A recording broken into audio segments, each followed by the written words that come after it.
ಒಂದೆಡೆ ಮೈದುಂಬಿ ಹರಿಯುತ್ತಿರುವ ಕಬಿನಿ, ಇನ್ನೊಂದೆಡೆ ಅದೇ ಕಬಿನಿ ಜಲಾಶಯದ ಹಿನ್ನೀರಿನಲ್ಲಿ ದಾರುಣವಾಗಿ ಅಂತ್ಯ ಕಂಡಿರುವ ಚಿರತೆ.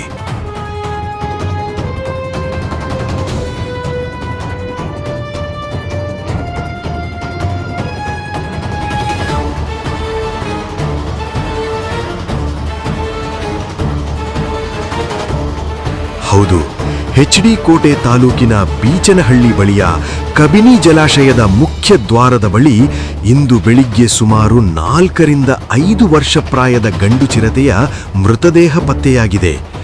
ನೀರಿನಲ್ಲಿ ತೇಲುತ್ತಿದ್ದ ಚಿರತೆಯನ್ನು ಕಂಡು ಸ್ಥಳೀಯರು ಬೆಚ್ಚಿ ಬಿದ್ದಿದ್ದಾರೆ.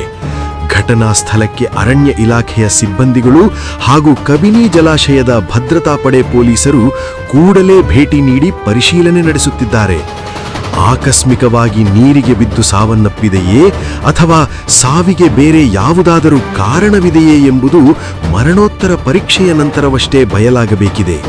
ಪ್ರಸ್ತುತ ಸ್ಥಳದಲ್ಲಿ ಬಿಗಿ ಬಂದೋಬಸ್ತ್ ಕೈಗೊಳ್ಳಲಾಗಿದ್ದು ಅರಣ್ಯ ಇಲಾಖೆ ಮುಂದಿನ ಕ್ರಮ ಕೈಗೊಂಡಿದೆ.